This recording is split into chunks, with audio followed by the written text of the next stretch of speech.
Welcome. Let us begin disinfecting the outhouse and all its noise out there in YouTube land. Anymore, I cringe to even click on most channels that discuss the shift, the awakening, the chosen ones, or attempts to explain consciousness and the soul. Let's strike pay dirt. I don't care about hurting any feelings or bruising any egos. We are told that the great libraries of antiquity, like Alexandria, were burned to ash. But Helena Blavatsky claimed that was merely a lie, to fool the profane. She claimed the originals were saved and are hidden to this day, buried deep beneath the mountains of Central Asia. The historical precedent. Evidence. Critics often dismiss Blavatsky's claims of hidden libraries as pure fantasy, but history is actually on her side. We know for a fact that the ancients did hide their knowledge to save it from destruction. In 1947, Bedouins found the Dead Sea Scrolls hidden in jars inside the caves of Qumran. In 1945, the Nag Hammadi texts were found buried in Egypt. And in 1900, just years after Blavatsky died, a secret walled-up cave was discovered in Dunhuang, China, right on the edge of the region she described. It contained 50,000 manuscripts, sealed away for 9 centuries. Blavatsky wasn't inventing a trope. She was describing a survival strategy. The only question is, what other caves are still waiting to be opened? The dangerous truth. Why hide it? But before we go further, we have to ask the obvious question. If these libraries hold the truth about human history and the soul, why hide them? Why not publish them for the world to see? To understand Blavatsky's answer, you have to understand what she meant by ancient knowledge. She wasn't talking about poetry or philosophy. She was talking about physics. Blavatsky claimed these books contained the keys to the fundamental forces of nature, how to manipulate gravity, sound, and the akasha. In the wrong hands, this isn't just information. It is a weapon. Think of it like nuclear energy. In the hands of a scientist, it lights a city. In the hands of a madman, it destroys a civilization. This brings us to the mystery schools and the initiates. In the ancient world, a mystery school wasn't just a church. It was a university of the soul. You didn't just walk in. You had to be tested. An initiate is simply someone who has passed those tests. They are individuals who have spent years proving they have conquered their own ego, greed, and anger. They are given the security clearance to handle this dangerous knowledge because they won't use it for selfish gain. And the profane? That isn't an insult. It refers to the masses who are still driven by material desire, money, and power. Blavatsky's warning was clear. You cannot give the codes of creation to a humanity that is still acting like children. The gauntlet, the education and rights. So, how did one become an initiate? Today, we think of spirituality as something you do on the weekends. But in the ancient mystery schools, it was a rigorous, terrifying discipline. First came the education. You were not allowed to even approach the inner mysteries until you had mastered the sciences. In the Pythagorean schools, candidates had to master the quadrivium, arithmetic, geometry, music, ancient literature, human anatomy, the mind and brain, and astronomy. Why? Because the universe, as well as mankind, is built on mathematical laws. If you couldn't understand the geometry of a triangle, you had no business trying to understand the geometry of the soul, consciousness, reincarnation, or the afterlife. If you passed the intellectual tests, then came the initiation rites. These were designed to break the ego. Pythagoras famously required a vow of absolute silence for 5 years. But the final stages were even more grueling. The rites of the crypt. The candidate was placed in a deep trance and laid in a stone sarcophagus for 3 days and 3 nights. While their body lay as if dead, their consciousness traversed the astral plane. They had to face their own darkest fears, monsters of their own making, without flinching. Only the one who could walk through the valley of death and return with their mind intact was raised from the coffin on the 3rd day. They were no longer profane.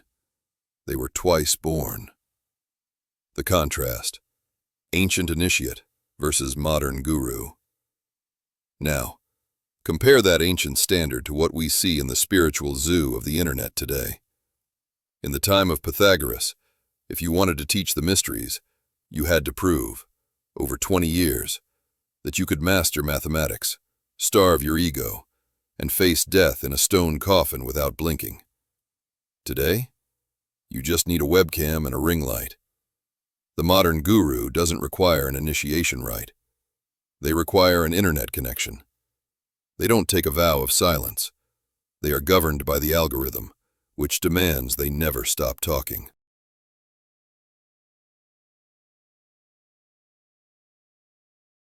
The initiate of old taught objective, universal laws.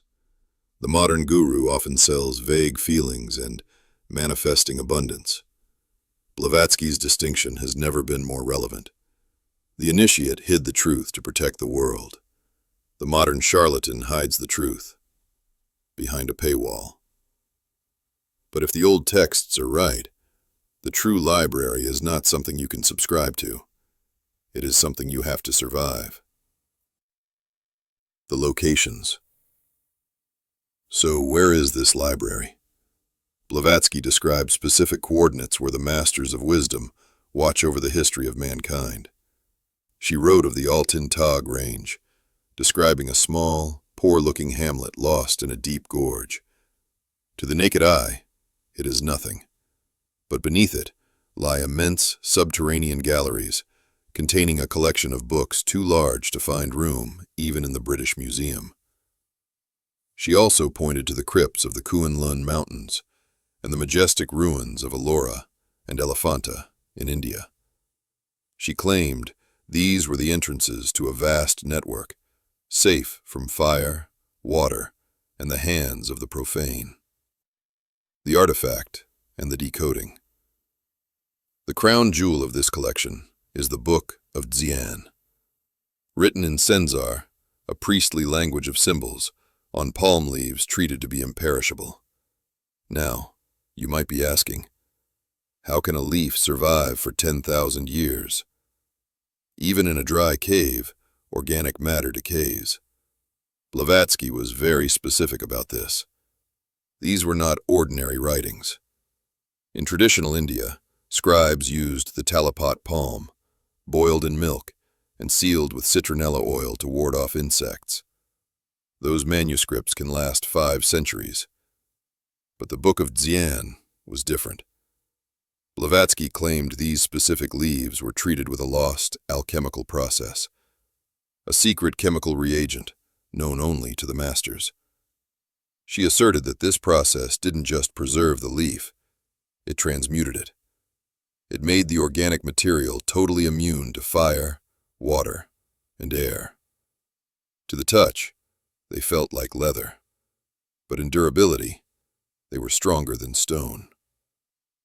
Blavatsky admitted that even the best preserved normal leaf eventually crumbles. She claimed the Book of Dzyan leaves were subjected to a lost alchemical process known only to the Brotherhood. She described them not just as preserved, but as transmuted. The unknown reagent.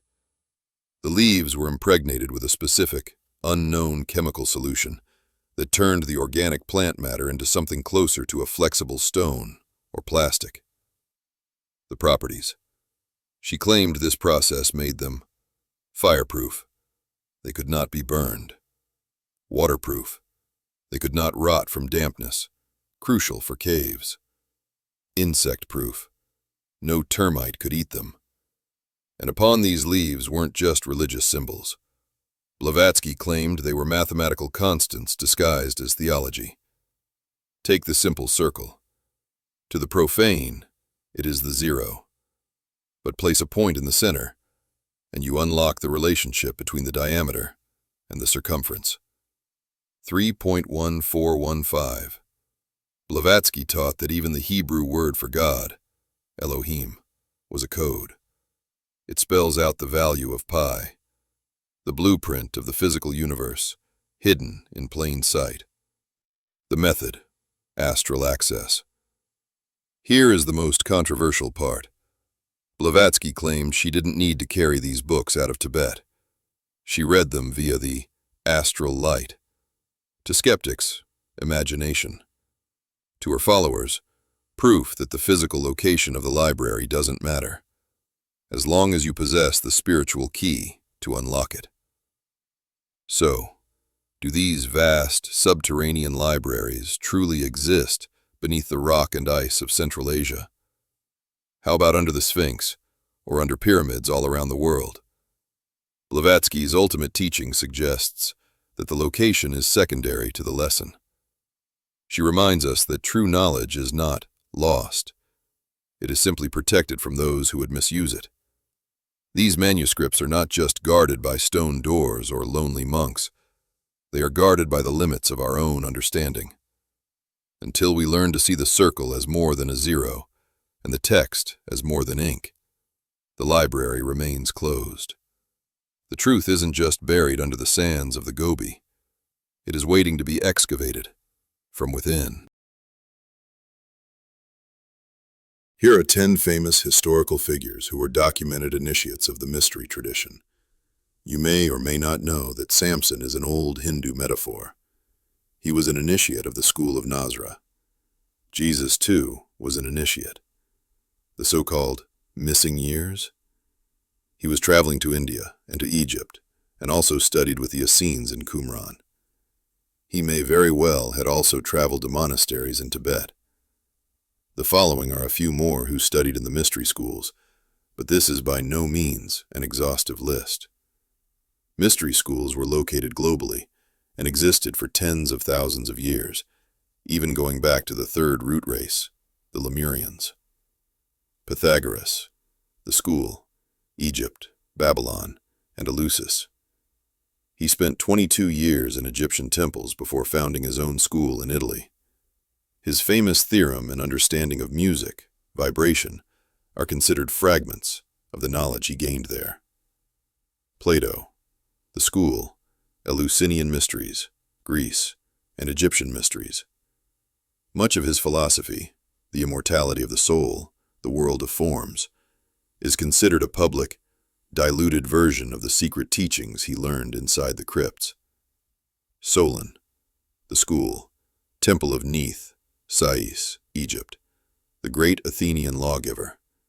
It was the Egyptian priests who told him the story of Atlantis, which he brought back to Greece, and which Plato later wrote down.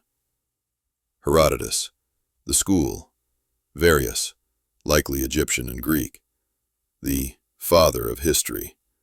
In his writings, he frequently stops and says, "Of these matters I am not permitted to speak," proving he was bound by the initiate's oath of silence. Cicero, the school, Eleusinian mysteries. The famous Roman statesman wrote of the mysteries, "We have been given a reason not only to live in joy, but also to die with better hope." Plutarch, the school, priest at the Temple of Delphi, Dionysian mysteries. A historian and high priest who wrote extensively on the nature of Egyptian gods, Isis and Osiris, from an insider perspective. Moses, the school, Egyptian mysteries. Blavatsky, in the Bible in Acts 7:22, states Moses was learned in all the wisdom of the Egyptians. Theosophy teaches that the Ark of the Covenant and the tabernacle measurements were based on Egyptian esoteric engineering. Alexander the Great, the school, mysteries of Samothrace, oracle of Siwa, Egypt. Before conquering the world, he sought initiation to understand his own divine nature and destiny. Apollonius of Tyana, the school, Pythagorean and Indian Himalayan schools. a contemporary of Jesus. Blavatsky cites him frequently as a true initiate who traveled to Tibet, Nagas, to retrieve the same ancient wisdom she later claimed to find. We aren't talking about fringe conspiracy theorists.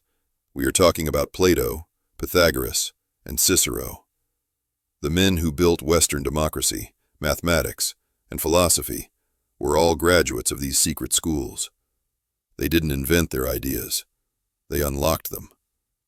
No matter if they were Toltec, Olmec, Atlantean, Celt, or Polynesian, or from all across Africa, Central and South America, North America, or Asia. They all had secret teachings on the manifestation of the universe, life, gods, devas, demigods, all of it. In the words of Hermes, man, know thyself.